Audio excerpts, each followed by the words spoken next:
origines de ce conflit, etc.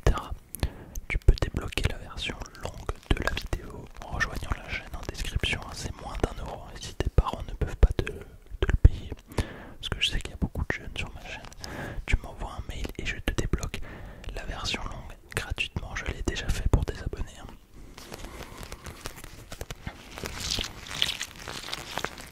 Allez, c'est parti, c'est parti, c'est parti.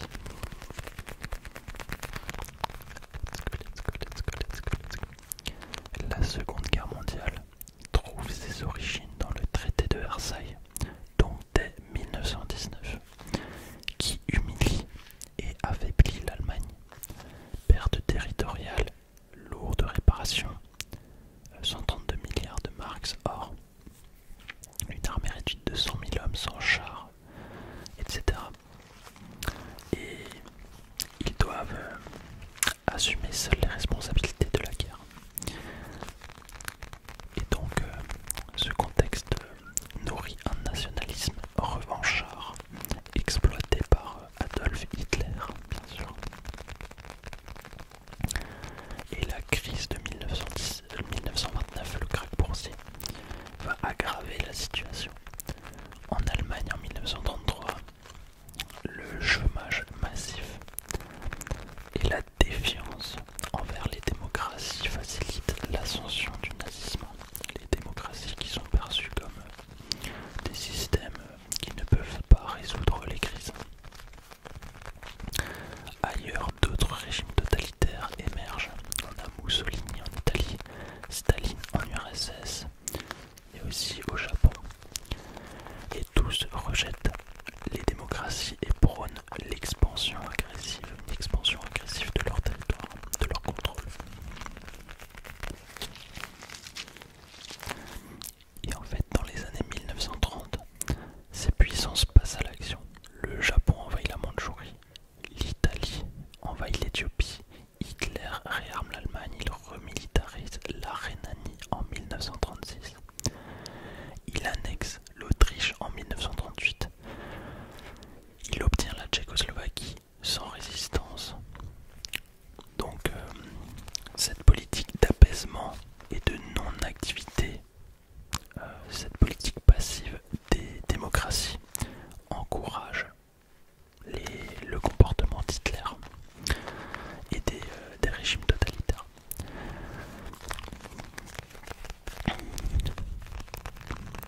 En 1939, l'Allemagne et l'URSS signent donc le pacte de non-agression et vont se partager l'Europe de l'Est.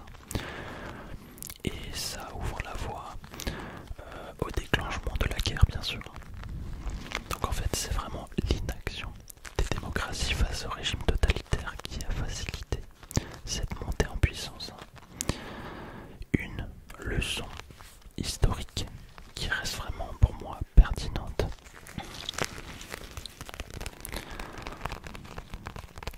L'armée allemande envahit la Pologne le 1er septembre 1939, déclenchant ainsi la Seconde Guerre mondiale.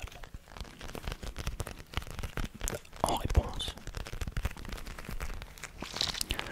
la France et le Royaume-Uni déclarent la guerre à l'Allemagne le 3 septembre 1939.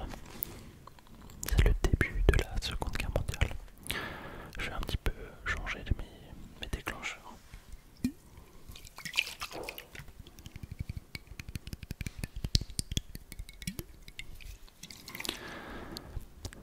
Malgré cette déclaration, la France, là encore, reste passive. Elle ne lance pas d'offensive et se contente de renforcer sa ligne Maginot. Alors pour rappel, la ligne Maginot, c'est un ensemble de fortifications construites par la France entre 1928 et 1940, parce qu'ils ont continué à la renforcer, le long de la frontière avec l'Allemagne. Le long de la frontière avec l'Allemagne, mais aussi le Luxembourg et l'Italie. Ouais, c'est ça. Au sud. Ouais, qui allait jusqu'au sud.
Cependant, les Allemands se sont préparés pendant des mois. Le 10 mai 1940, cette division Panzer traverse les Ardennes jusqu'au Luxembourg et au sud de la Belgique. Seule la Meuse se tient maintenant entre les divisions françaises et allemandes.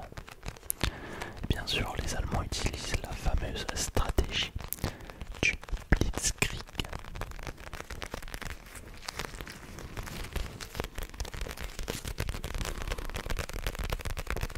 Le 15 mai 1940, les Allemands percent les lignes françaises à Sedan, ce qui ouvre la voie à un encerclement des troupes alliées en Belgique et dans le nord de la France.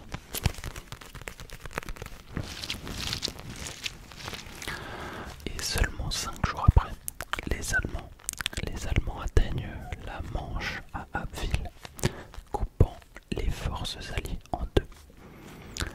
Les Britanniques et les Français, pris au piège dans une poche autour de Dunkerque, décident de battre en retraite vers la côte pour tenter une évacuation massive.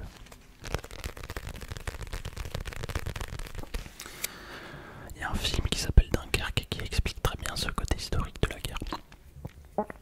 Tout ça, cet événement. Et cette évacuation, elle a fonctionné, mais elle a eu un coût.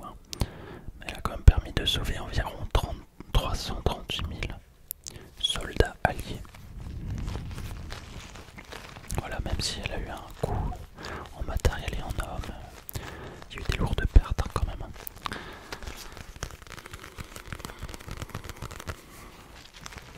Là, perdre plus de 300 000 hommes, ça aurait vraiment été un désastre.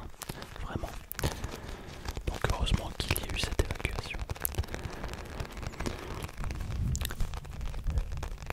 Après la retraite de Dunkerque, l'armée allemande avance rapidement à travers la France, profitant de la désorganisation des forces alliées et de la faiblesse des défenses françaises.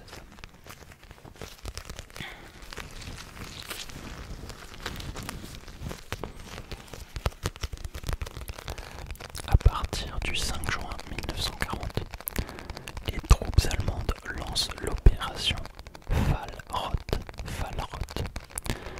une offensive massive contre les lignes françaises au sud de la Somme et de l'Aisne.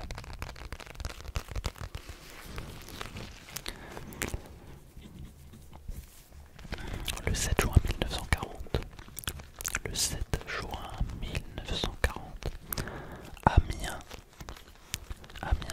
tombe aux mains des Allemands, suivi de Rouen le 9 juin.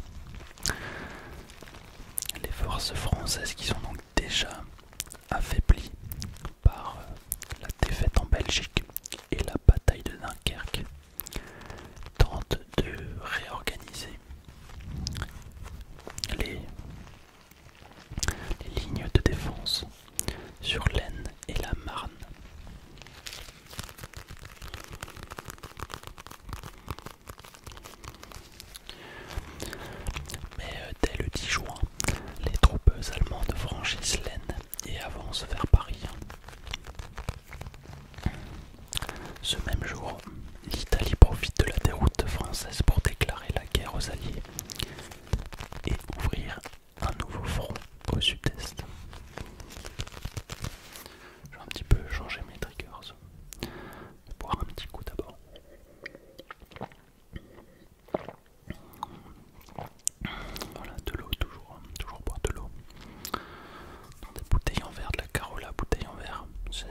centre droit.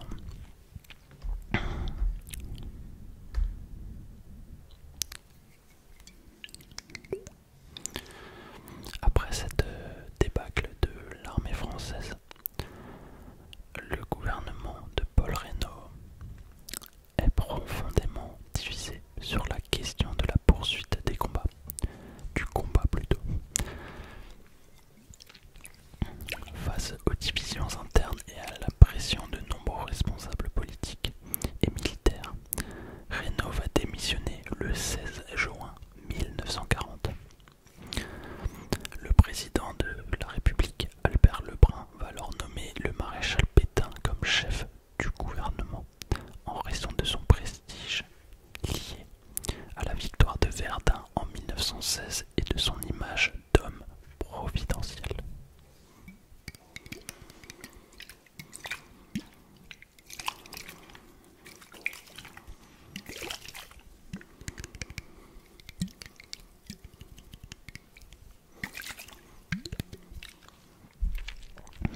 Le 10 juin 1940, l'Assemblée nationale, qui réunit les députés et les sénateurs, est convoquée pour voter les pleins pouvoirs à Pétain, ce qui entraîne la fin de la Troisième République et donc le début du régime de Vichy.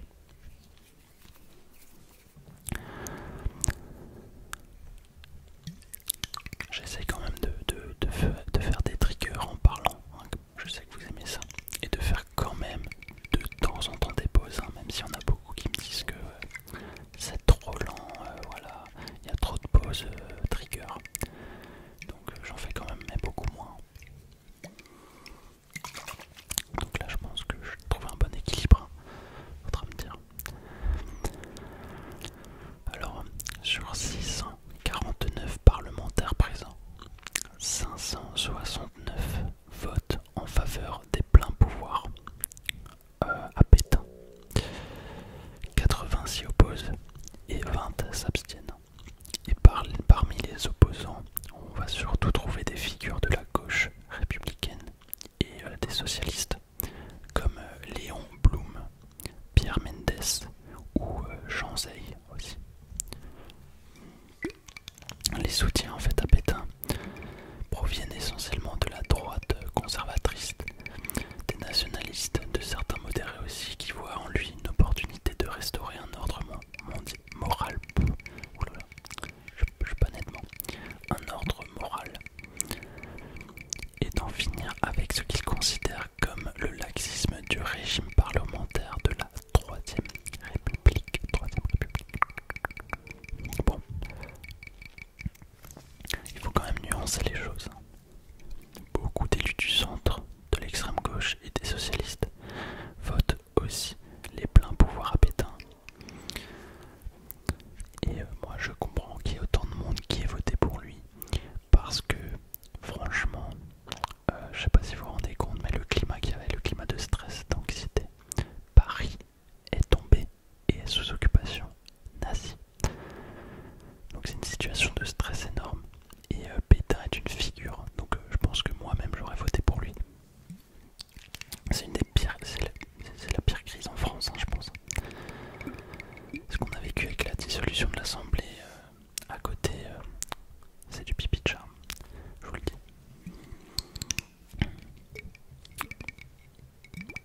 Donc voilà comment Pétain obtient les pleins pouvoirs et comment le régime de Vichy se met tout doucement en place.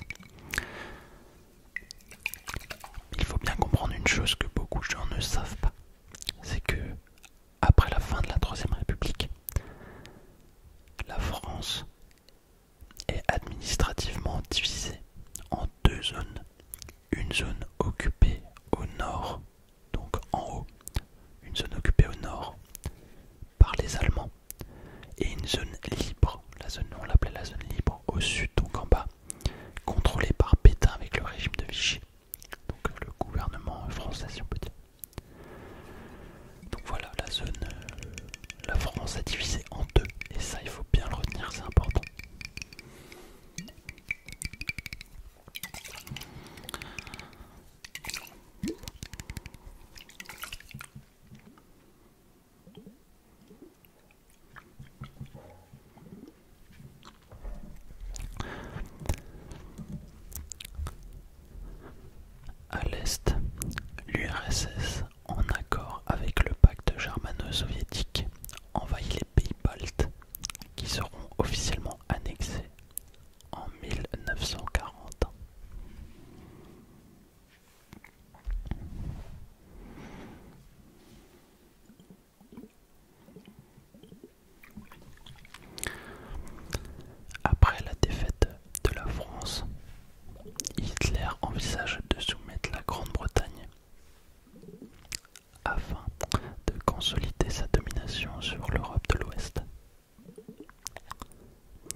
au sud de l'Angleterre.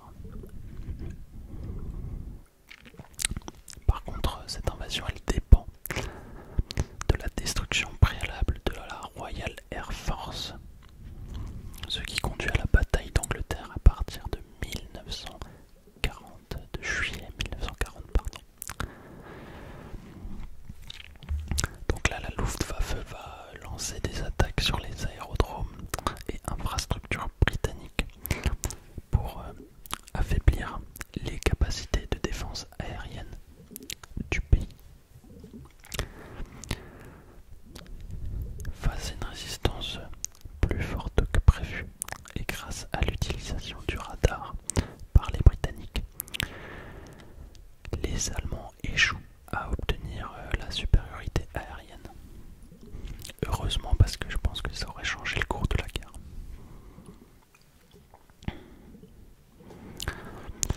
En septembre, Hitler décide de changer de stratégie en ordonnant des bombardements intensifs sur Londres et d'autres villes, espérant briser le moral britannique.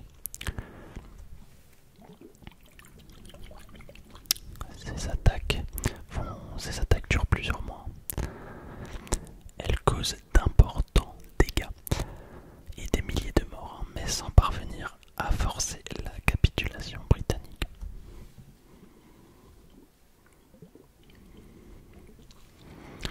Devant cet échec, Hitler reporte l'opération Seelöwe et se tourne vers un autre objectif, l'invasion de l'Union soviétique avec l'opération Barbarossa.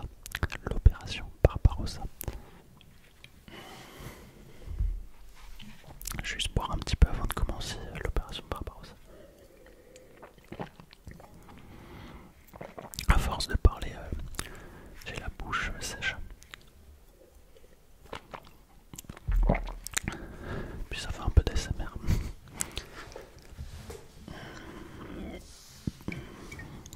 J'aurais peut-être pas dû prendre de l'eau pétillante.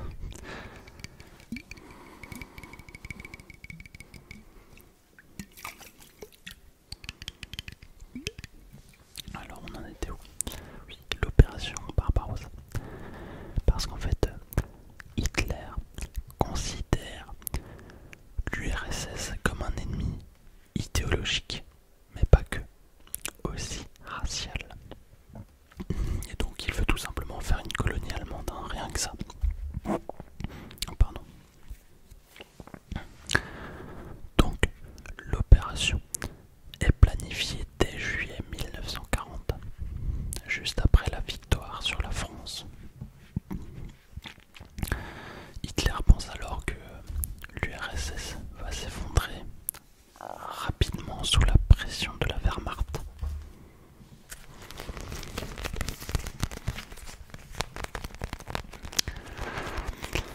Pendant ce temps, le 27 septembre 1940, le Japon rejoint l'Allemagne et l'Italie avec la signature du pacte tripartite. 27 septembre 1940, signature du pacte tripartite.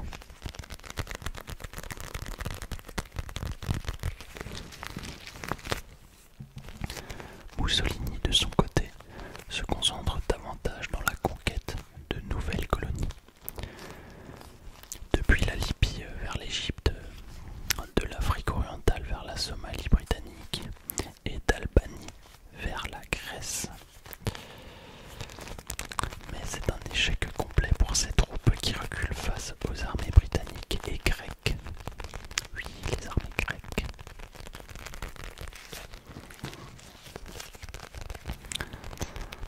En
aux États-Unis des bases militaires, des matières premières et d'autres formes de compensation. C'est vrai que ce programme, il a contribué de manière décisive à la victoire alliée en assurant un approvisionnement massif en équipements essentiels. Donc très important, ce Lend-Lease. Il y a trop peu de gens qui le connaissent encore. Après, si tu me dis entre les États-Unis et la Russie, enfin l'URSS, qui a le plus contribué à la victoire, je te dirais quand même que c'est la Russie.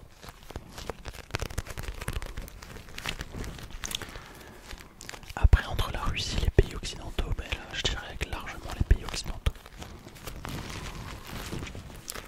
Mais voilà, tout le monde a contribué à cette guerre, c'était vraiment une guerre totale. Le 22 juin 1941, l'opération Barbarossa est déclenchée. Ça faut retenir cette date, hein, c'est très important parce que ça va être un tournant dans la guerre. Une erreur stratégique d'Adolf Hitler. Le 22 juin 1941, l'opération Barbarossa est déclenchée. 3 groupes d'armées sont déployés sur le front de l'Est de presque 3000 km, c'est énorme. L'Allemagne engage près de 3,8 millions de soldats accompagnés de chars, d'artillerie et d'avions. Donc c'est vraiment une guerre d'anéantissement total. Les nazis ne font pas de prisonniers et appliquent des politiques génocidaires contre les populations soviétiques, en particulier les juifs et les communistes.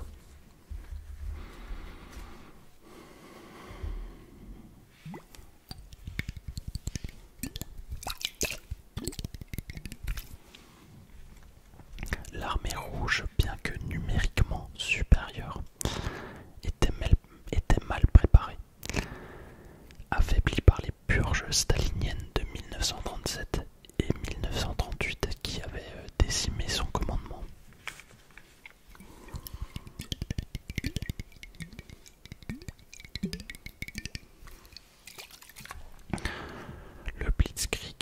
La Blitzkrieg allemande est une nouvelle fois dévastatrice. Les forces soviétiques sont encerclées et anéanties par centaines de milliers, comme à Smolensk ou à Kiev. Kiev, j'ai fait un short dessus sur le massacre de Babi Yar, je ne sais pas si vous vous en souvenez. Il y a d'autres grandes villes qui vont tomber rapidement, mais bon, les juifs vont être massacrés.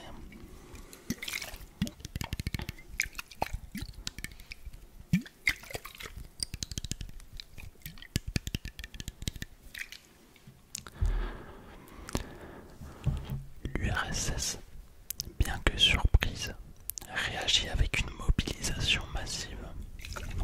Staline donne l'ordre de défense totale, transférant des usines entières vers l'Oural pour maintenir la production d'armes. Et la résistance soviétique est féroce, notamment autour de Moscou et de Leningrad.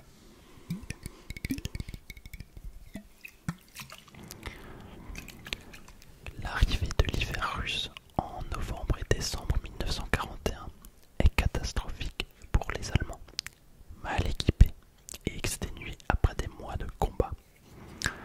À cela s'ajoute la contre-offensive soviétique menée par le général Zhukov, qui repousse les Allemands loin de Moscou.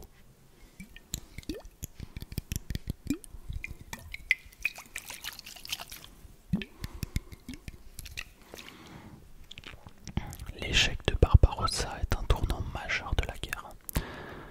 L'Allemagne se retrouve engagée dans une guerre longue qu'elle n'avait pas prévue, face à une Union soviétique qui a une capacité de mobilisation quasi illimitée.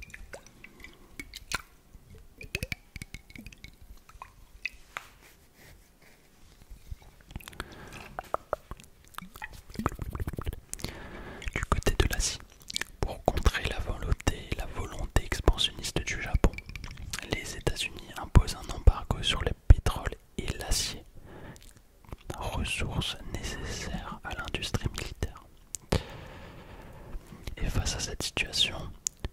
le Japon va lancer une stratégie expansionniste pour s'emparer des ressources des colonies européennes affaiblies par la guerre en Europe. C'est ce qu'on appelle le plan du Sud.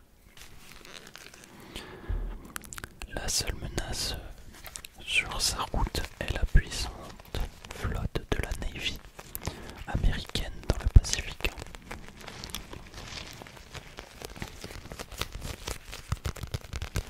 Et ça, les Japonais le savent, hein, c'est aussi ce qui est à l'origine de l'attaque de Pearl Harbor.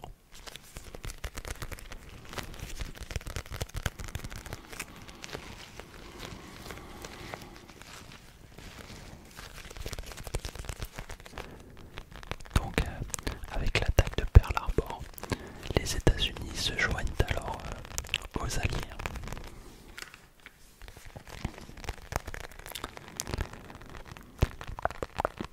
Et malheureusement, un peu partout, les civils sont pris pour cible. Un peu partout, les civils sont pris pour cible. En Europe, les camps de concentration nazis deviennent des usines à tuer. Les juifs, les tziganes, les témoins de Jéhovah, même les homosexuels ou encore les personnes portant un handicap sont tués. Donc vraiment horrible. Horrible. Mais dans les territoires occupés, la résistance s'organise. De leur côté, les États-Unis se lancent secrètement dans la recherche pour développer la bombe atomique.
Un débarquement britannique menace le pays.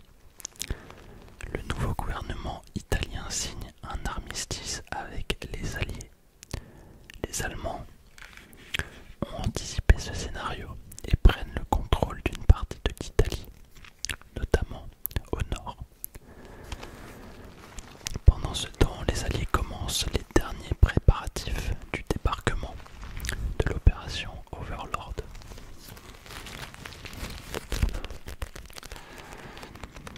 L'opération Overlord commence dans la nuit du 5 au 6 juin 1944 avec l'arrivée massive de troupes alliées sur les plages de Normandie. Avant même que... c'est très intéressant, hein, mais moi c'est parce que c'est quand même la plus grosse opération de coordination jamais organisée. Avant même que les soldats ne touchent le sol, l'armée allemande est trompée par une gigantesque opération de désinformation.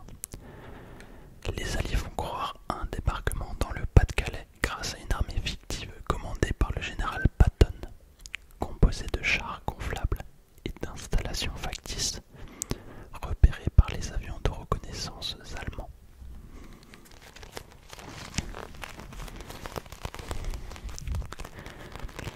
Hitler, convaincu de cette supercherie, retarde l'envoi de ses renforts en Normandie. Un retard qui coûte cher aux Allemands.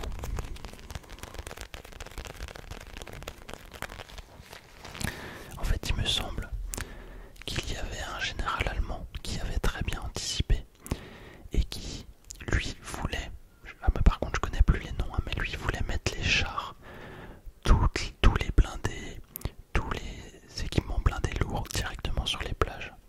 Et un autre général a dit non, on les laisse à l'arrière et on l'envoie là où ils débarquent. Sauf que le premier général avait anticipé le fait que les chemins de fer et la logistique seraient cassés ou très abîmés.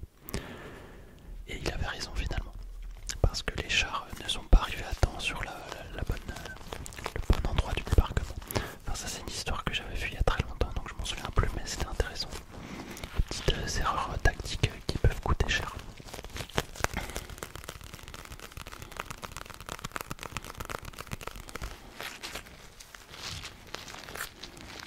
Donc voilà, Hitler retarde l'envoi de ses renforts en Normandie, ça coûte très cher aussi. Et dans la nuit précédant le débarquement, les parachutistes alliés sautent derrière les lignes ennemies pour préparer l'arrivée des troupes. C'est ce qu'on voit dans la série, comment elle s'appelle cette série maintenant, Band of Brothers. Band of Brothers, super série, avec la Easy Company, qui était une compagnie de parachutistes de ce débarquement. Alors oui, il y en a beaucoup qui atterrissent loin de leurs objectifs. Certains tombent directement dans des marécages ou des rivières où ils se noient, alourdis par leur équipement. Mais malgré cela, des petits groupes de soldats parviennent à saboter les routes et les ponts pour ralentir les renforts allemands. L'un des épisodes les plus célèbres concerne le groupe de parachutistes américains de la 506e brigade, du 506e régiment, dont le lieutenant Dick Winters va mener un assaut décisif contre une position fortifiée allemande à Brécourt. Ça c'est une action qui deviendra légendaire.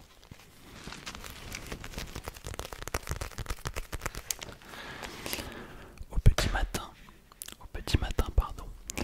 l'enfer se déchaîne sur les plages de Normandie, sur Omaha Beach notamment. Les soldats américains font face à une résistance féroce. En fait, sur cette plage particulièrement, les défenses allemandes, elles, sont presque intactes malgré les bombardements alliés. Donc la plage se transforme en un véritable piège mortel. Beaucoup de soldats sont abattus avant même de pouvoir s'abriter.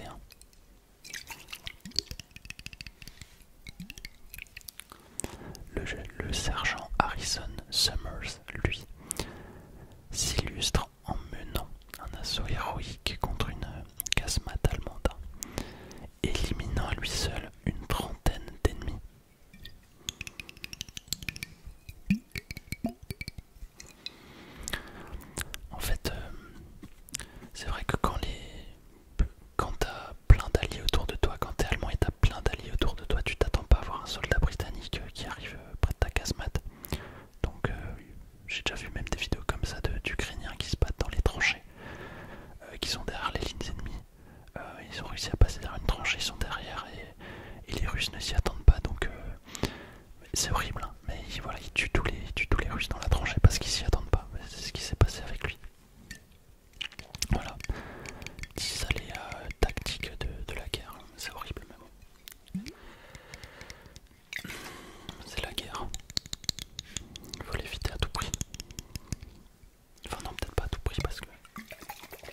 Sur la plage de Juno, les Canadiens avancent malgré les pertes. L'un d'eux, Léo Major, perd un œil mais refuse d'être évacué et continue à combattre tout au long de la guerre. Léo Major. Pour rendre hommage, je donne des noms quand même. Les habitants normands assistent impuissants à cette déferlante. À Sainte-Mère-Église, là aussi c'est une bataille de Hellet-Louse, un parachutiste américain nommé John Steele reste accroché au clocher de l'église après que son parachute s'est emmêlé. Il fait le mort pendant des heures pour éviter d'être abattu par les Allemands en contrebas. Et finalement, ce petit chanceux, il était secouru par ses camarades et il est devenu une figure emblématique du débarquement. C'est incroyable. Il s'est passé de ces trucs, c'est fou. Les premiers chars amphibies censés soutenir l'infanterie sur Omaha Beach sombrent dès leur mise à l'eau à cause d'une mer très agitée. Et ce désastre il va priver les soldats d'un appui crucial et contribue aux lourdes pertes subies ce jour-là, malgré toute la préparation.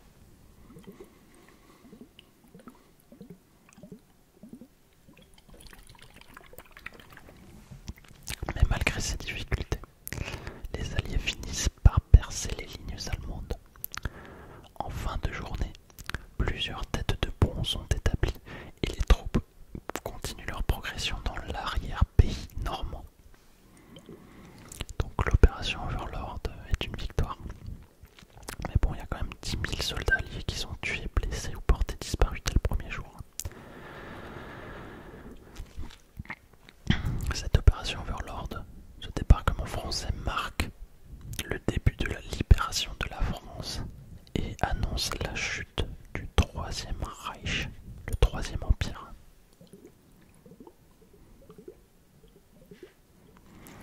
Aujourd'hui encore, les plages normandes gardent les cicatrices de cette bataille. Chaque année, des vétérans ici descendent. Ils se réunissent pour honorer la mémoire de ceux qui ont fait du 6 juin 1944 une date clé de l'histoire. Même si là, il en reste plus beaucoup, je crois, des vétérans. Je crois qu'il en restait un ou deux, je sais plus.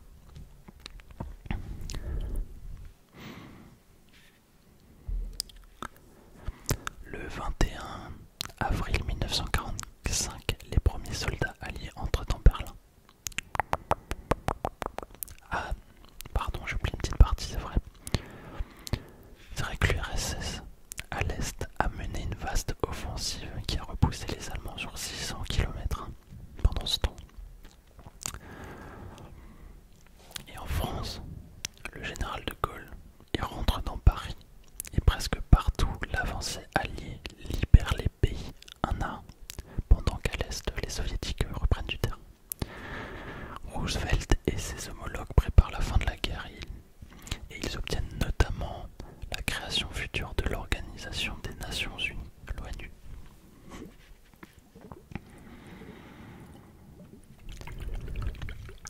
Les premiers soldats alliés entrent dans Berlin le 21 avril 1945, lorsque l'armée rouge soviétique pénètre dans la ville.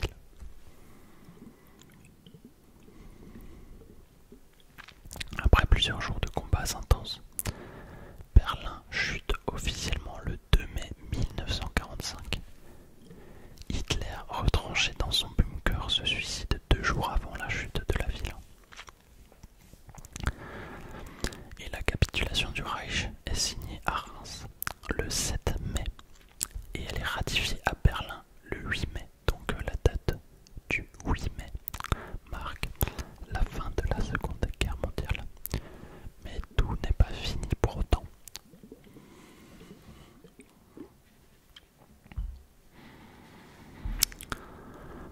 Le 26 juillet 1945, lors de la conférence de Potsdam, les vainqueurs décident du sort des vaincus. L'Italie perd ses colonies.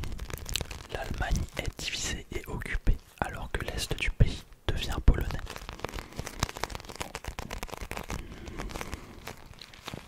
les États-Unis, le Royaume-Uni et la Chine lancent une déclaration conjointe exigeant la reddition inconditionnelle du Japon. Ils avertissent que s'il refuse, il subira une destruction rapide et totale. L'ultimatum précise que le Japon doit désarmer complètement son armée, abandonner les territoires occupés et accepter une occupation alliée.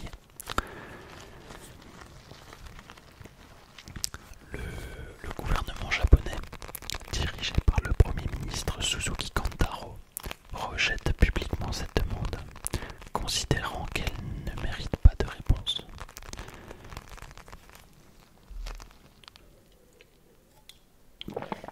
En conséquence, les États-Unis prennent la décision d'utiliser une nouvelle arme pour forcer la capitulation du Japon et mettre fin à la guerre. Je parle bien sûr des bombardements atomiques d'Hiroshima et Nagasaki, qui ont lieu le 6 et 9 août. Terrible, terrible. En conséquence, le Japon capitule le 2 septembre 1945.